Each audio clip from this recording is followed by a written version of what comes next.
How's it going, everyone? It's Sam. Get your crypto off, get your money off of Binance US right now. We have some news, and I'm not trying to spread fear, uncertainty, and doubt, just like always, just trying to give you information. We also have some other news on a stock that's doing extremely well right now. Some big news coming there that could change pretty much all of our lives on a daily basis. And we have some other news on crypto exchanges. We have some other news on crypto in general. And I also want to give you an update for the next week ahead because we have a couple big events and we have some good news actually too that I want to cover. And I'm going to get right into it. If you don't mind, just hit subscribe, turn that bell notification as well right next to the subscribe button so you can see future videos as fast as possible. As you can see here, crypto is looking okay, up almost 1% on the day, Bitcoin and the overall market. However, we just got some pretty sad news. The SEC has taken to using extremely aggressive and intimidating tactics in its pursuit of an ideological campaign against the American digital asset industry. Let's just skip some of this stuff. As a result, as an effort to protect our customers and platforms, today we are suspending USD deposits and notifying customers that our banking partners are preparing to pause fiat USD withdrawal channels as early as June 13, 2023, so 4 days from now. Which we have the weekend too, so think about that. Tomorrow's the 10th, 11th, 12th, you have till Tuesday. We encourage customers to take appropriate action with their USD. Our priority has always been our customers. We are taking these proactive steps as we, for a time, transition to a crypto-only exchange. To be clear, we maintain one-to-one reserves for all customer assets. Something I think is really interesting, how they phrase this is that they're protecting their customers and the platform by suspending USD withdrawals and deposits. Now, it's kind of weird wording because the SEC is not worried about deposits and withdrawals in USD. They're worried about the assets. They're worried about what they think are securities. So just weird phrasing there that they're protecting clients by not letting them put money in or pull money out in USD. Now, they say that they're still going to allow crypto withdrawals and deposits. So if you have USDT in there, if you have USD in there, you can move around your crypto into other accounts. You can buy Bitcoin and withdraw it into your personal reserves, probably on cold storage, probably the smartest thing. But if you have any money that you want on there, out, or if you have some crypto, some dust, some different cryptos that you've accumulated over time and you just want to get it out, now is the time to do it because you don't have much time and they're probably going to have a lot of withdrawals, so it could be backed up. So hopefully you can get all your crypto out of there. Now, if you have USD in there, it still sounds like you could probably buy something with it, right? They're not just making all the USD vanish. So if you have USD in there, you could go and buy Bitcoin, withdraw that, or USDT, move it to your MetaMask wallet. Now, I have used Binance US for on and off ramps for years now. So I think the best thing to do now is just to put in MetaMask, then transfer it over to something like Coinbase. They still have USD on and off ramps, but if Coinbase goes down, it's going to get much harder. I mean, we still have other exchanges, but it's going to become a lot harder for people to put money into the system. This is actually affecting retail investors now. Now, Ben Armstrong says, we just got some interesting news about Binance US, and there's some other news too that we want to cover, some news about FTX, about inflation, some things happening next week, and a big piece of news outside of crypto too. So Ben Armstrong says, just got some interesting news and a tip on Binance US. He says, I'm being told the story and statement about withdrawals being stopped are simply a smokescreen. They are simply buying time as they're closing a deal with a new banking partner. Would be huge if true.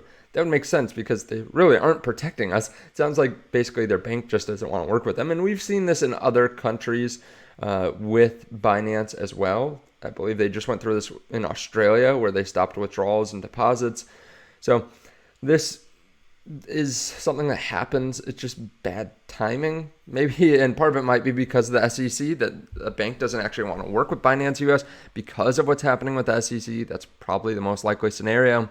So hopefully they can get their deposits and withdrawals back pretty soon.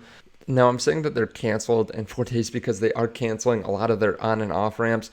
And again, I hope that they're fine. They may just be getting a new banking partner. They may keep on working.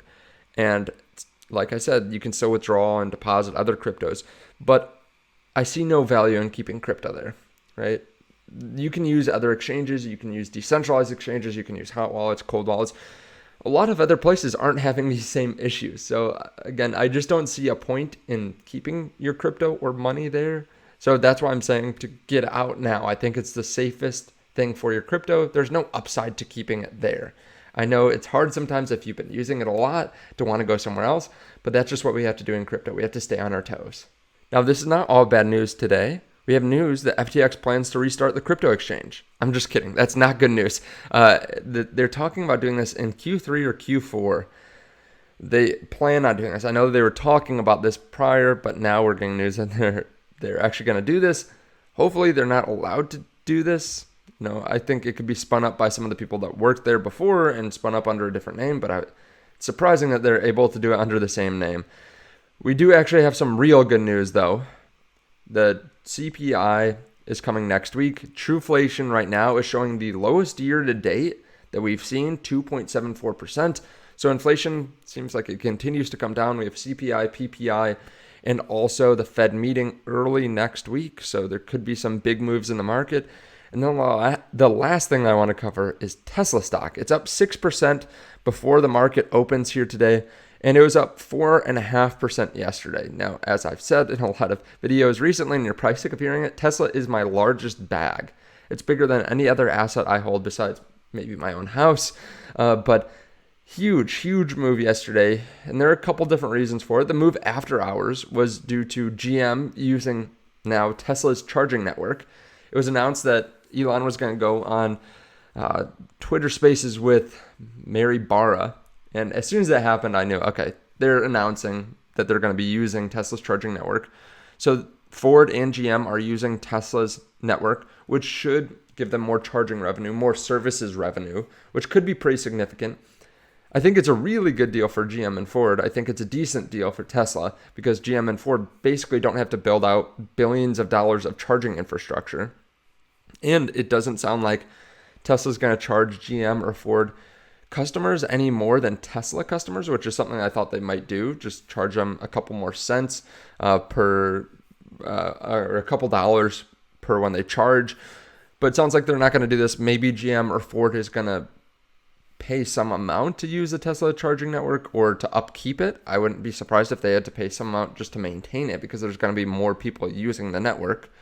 But we'll have to see how this all goes. Obviously, it sounds like more and more companies are going to be joining Tesla charging, maybe VW next.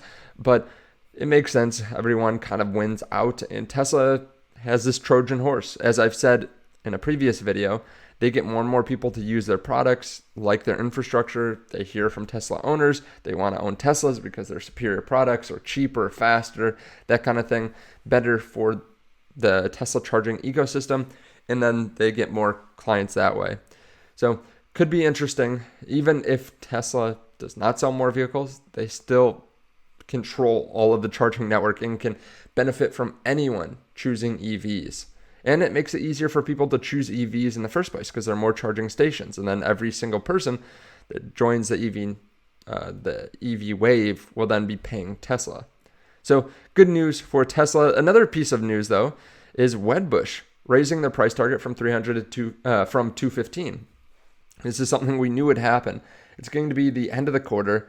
Analysts are seeing Tesla up at 250, and they have price targets of 215, 200, 180, all the way down to $85. And they don't want to look stupid, so they're going to start moving the price targets up. They're going to give you some reason why that's happening, but it's really just because the price is higher than what they were expecting. So now price target moves up, and then Tesla moves up even more because some people are saying, oh, there's 20% upside now. I'll buy now. When they should have been buying around 100, 150, 180, which there's so much time to buy around then. Or it could be going up as well because Tesla moved up their plans, their estimates for how many Cybertrucks per year they think they're going to be selling. 375,000. People were expecting 250 to 500,000. So this is kind of right smack dab in the middle. But that is good news for Tesla if they're able to hit this because these are pretty high margin vehicles. So let me know your thoughts on all this underneath the video. Again, not trying to spread fear, uncertainty, and doubt about Binance US, but I don't think there's any real reason to keep your crypto on there now. I would just withdraw it, withdraw as much as you can, get it somewhere safe, get it somewhere that's not changing what you're allowed to deposit and withdraw all the time right now, or the pairs. Just move it over to something a little bit more decentralized. Thank you so much for watching. I appreciate it. Do your own research, and I'll see you in the next video. Bye.